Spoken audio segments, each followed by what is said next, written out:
ആദ്യം നമ്മൾ ചട്ടി ഒന്ന് ചൂടായ ശേഷം അതിൻ്റെ എണ്ണയൊന്ന് ഒഴിക്കുക. അപ്പോൾ നമുക്ക് ഉണ്ടാക്കാൻ വേണ്ട സവോള, ഒരു 3 തണ്ട് കരിവേപ്പില, ഇഞ്ചി വെളുത്തുള്ളി എല്ലാം പേസ്റ്റ് ആക്കിയത്, കുറച്ച് ഉലുവ, കുരുമുളക്, പച്ചമുളക്, ഇഞ്ചി. ഇത് തേങ്ങ വറുത്തരച്ചതാണ് കേട്ടോ. അപ്പോൾ ഇത് നമ്മുടെ തക്കാളി, ഒരു ഇച്ചിരി നമുക്ക് മസാല റോസ്റ്റ് അടിക്കുന്ന നേരത്ത്. പിന്നെ നമ്മൾ ഞണ്ട് നല്ല കഴുകി നല്ല കണ്ടോ, നല്ല പൊന്നൊക്കെ നല്ല തിളങ്ങി നിൽക്കുന്നത് കണ്ടോ അല്ലേ, അടിപൊളി നല്ല പീസുകളാണ്. പിന്നെ ഒരു അല്പം വിനാഗിരിയും കടുകും ചേർക്കാവുന്നതാണ്.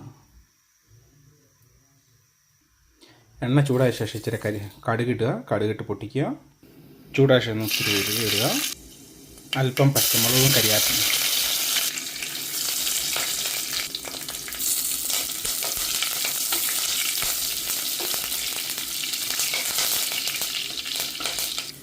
ചതച്ച ഇഞ്ചി വെളുത്തുള്ളി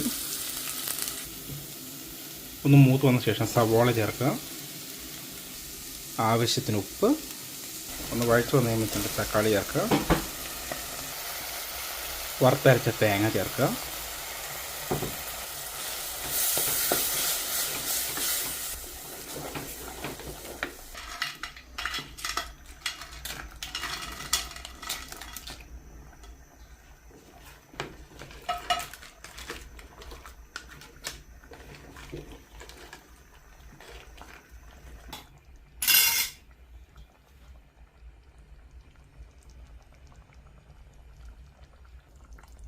നല്ല അടിപൊളി ഞണ്ട് കറി റെഡി ആയിട്ടുണ്ട്.